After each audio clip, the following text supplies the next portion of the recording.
Datat 30 mars, Levitiku, kapitulli i parë.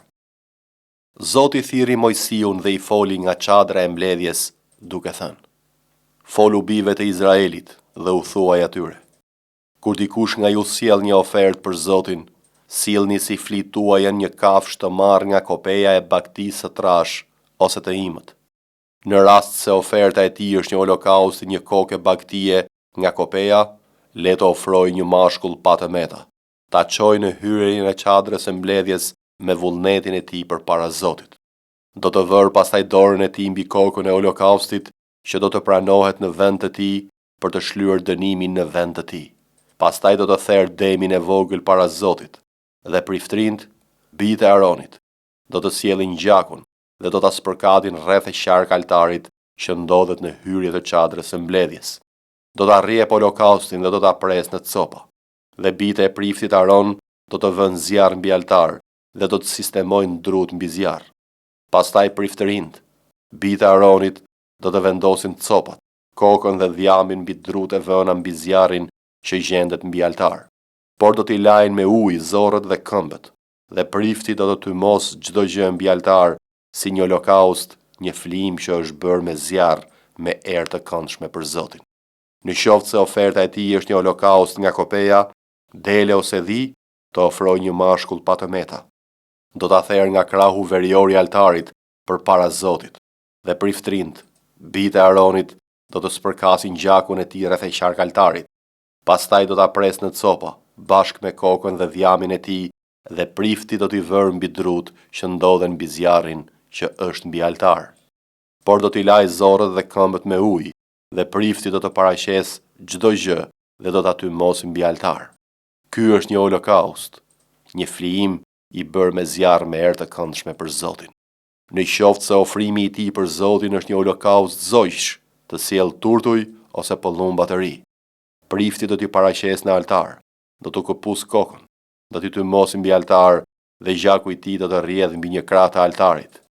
Pastaj do t'u heq gushën me gjithë puplat dhe do t'i hedh pranë altarit në drejtim të lindjes në vendin e hirit. Do t'i thyej pastaj duke i mbajtur nga krahët, por pa i ndarë në dy pjesë, dhe prifti do t'i tymos mbi altar mbi drut e vëna mbi zjarr.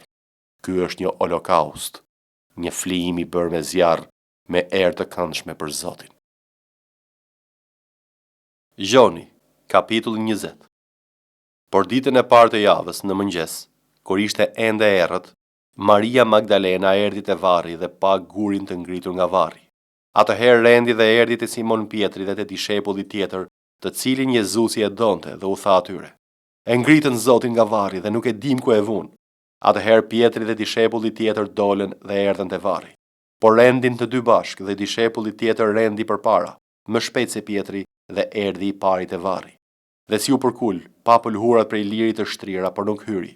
Vjen pra Simon Pietri që po e ndiqte, hyri në varr dhe pa pëlhurat prej lirit të shtrira, dhe rizën që shevën mbi kokën e Jezusit, e cila nuk ishte bashkë me pëlhurat prej liri, por ishte e mbështjell në një vend veç.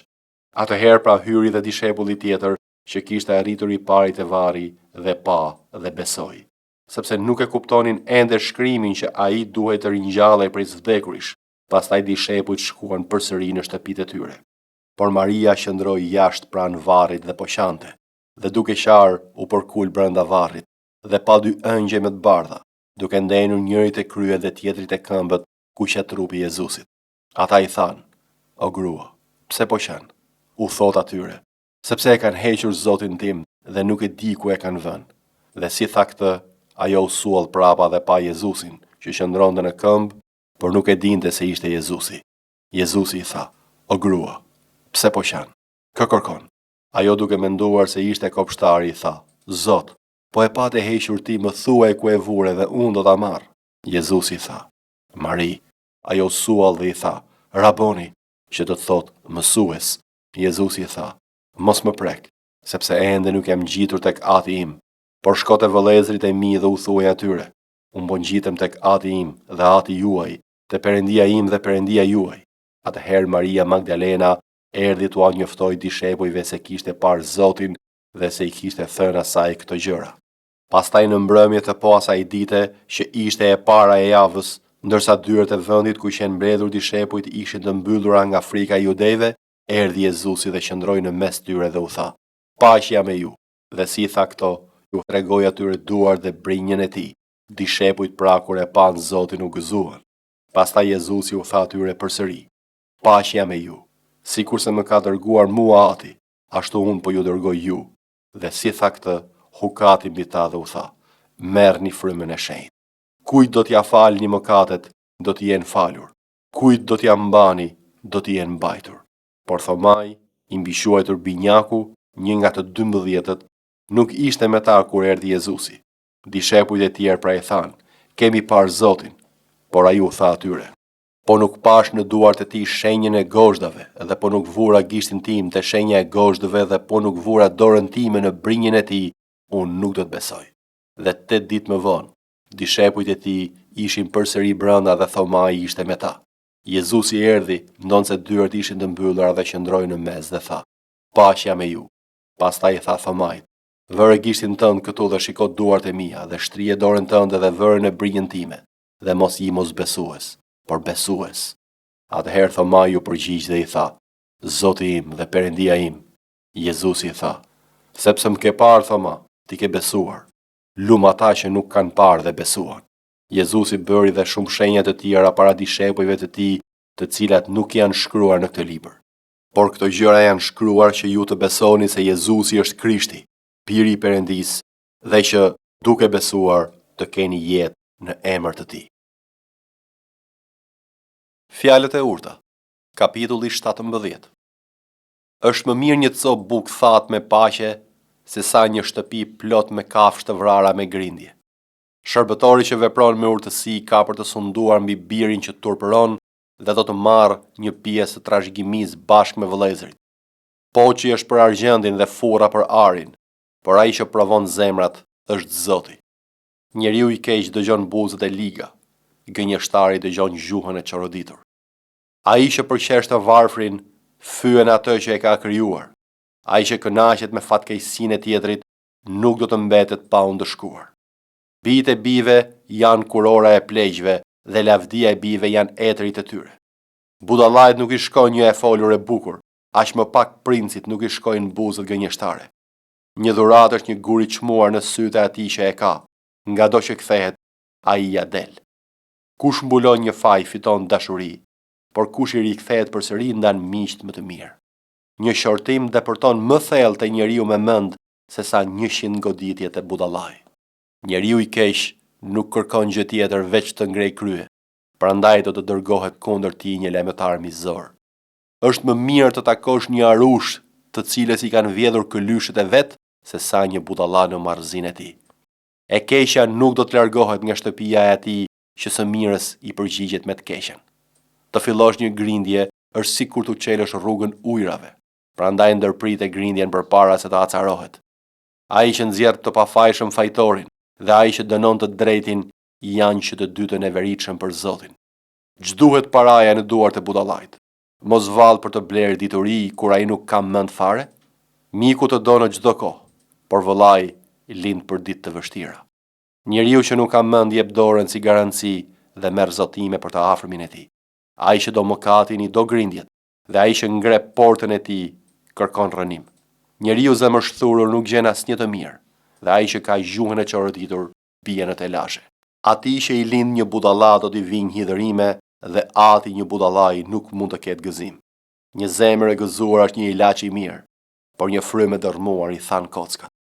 I pabesi pranon dhurata fshehurazi për të prishur rrugët e drejtësisë. Dituria qëndron para atij që ka mend, por sytë e budallait enden deri në cepat më të largta të dheut. Biri i budalla është një burim vuajtjesh për atin e tij dhe hidhërim për atë që e ka lindur. Nuk është mirë të dënosh të drejtin, as të godasësh princat për ndeshmërinë e tyre. Kush i mat fjalët e veta ka dije, dhe kush ka një frymë të qetë është njeri i matur. Budallai edhe kur hesht konsiderohet i urtë, dhe kur i mban të mbyllura buzët e tij konsiderohet i zgjuar. Filipianëve, kapitulli 4. Prandaj o vëllezërit e mi të dashur dhe të mallëngjyrë, gëzimi dhe kurora ime, qëndroni kështu në Zotin o të dashur.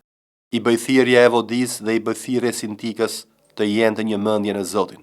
Dhe të lutem edhe ty, shok i vërtet, ndihmoj ato të cilat kanë luftuar bashkë me mua në Ungjill, edhe me Klementin dhe me bashkëpunëtorët e mi të tjerë, emrat e të cilëve janë në librin e jetës. Gëzohuni gjithnjë në Zotin, po ju a them përsëri, gëzohuni. Butësia juaj le të njihet nga të gjithë njerëzit. Zoti është afër. Mos u shqetësoni për asgjë, por në çdo gjë ja parashtroni kërkesat tuaja Perëndis me anë lutjesh dhe përgjërimesh me falënderim. Dhe paqja e Perëndis, që ja tejkalon çdo zgjuarësie, do të ruaj zemrat tuaja dhe mendjet tuaja në Krishtin Jezus. Së fundmi vëllezër, të gjitha gjërat që janë të vërteta, të gjitha gjërat që janë të ndershme, të gjitha gjërat që janë të drejta, të gjitha gjërat që janë të pastra, të gjitha gjërat që janë të dashura, të gjitha gjërat që janë me famë të mirë, nëse ka ndonjë virtyt dhe nëse ka ndonjë lëvdim, këto mendoni. Ato që mësua dhe morët dhe dëgjua dhe i pat në mua, i bëni, dhe Perëndia i paqes do të jetë me ju. Dhe u gëzova shumë në Zotin që më në fund kujdesi juaj për mua u rigjallërua. Në realitet, ju edhe kishit në mendje, por nuk kishit rast. Nuk e them këtë se jam në nevojë, sepse unë jam mësuar të kënaqem në gjendjen që jam. Unë di edhe të jemi për ulur dhe di edhe të jetoj në bollok. Në çdo gjë dhe për çdo gjë jam mësuar të nginjem dhe të kem uri, të kem tepri dhe të jem ngushtë. Unë mund të bëj gjithçka me anë të Krishtit që më fuqizon. Po ju bët mirë që morët pjesë në shtrëngimin tim. Edhe ju o Filipianë dini se në fillim të predikimit të Ungjillit, kur u nisa nga Maqedonia, asnjë kish nuk ndau me mua gjë për të dhënë apo të marrë, veç jush vetëm, sepse edhe në Thesaloniki, një herë përsëri, kur kisha nevojë, më dërguat ndihmë. Jo se unë kërkoj dhurat, por kërkoj fryt që tepron për llogarinë tuaj. Por i kam të gjitha dhe më teprojnë. Jam përplot, pasi mora nga Epafroditi ato që u dërguan nga ju, një parfum mirë, një fli pranueshëm, i pëlqyeshëm për Perëndin. Dhe Perëndia im do të plotësoj të gjitha nevojat tuaja sipas pasurisë së tij në lavdi në Krishtin Jezus. Por Perëndis ton, Atit, lavdi në jetë e jetëve. Amen. Përshëndetni të gjithë shenjtorët në Krishtin Jezus. Vëllezërit që janë me mua ju përshëndesin. Gjithë shenjtorët ju përshëndesin, sidomos ata të shtëpisë së Cezarit. Hiri i Zotit ton Jezu Krisht qoftë me ju të gjithë. Amen.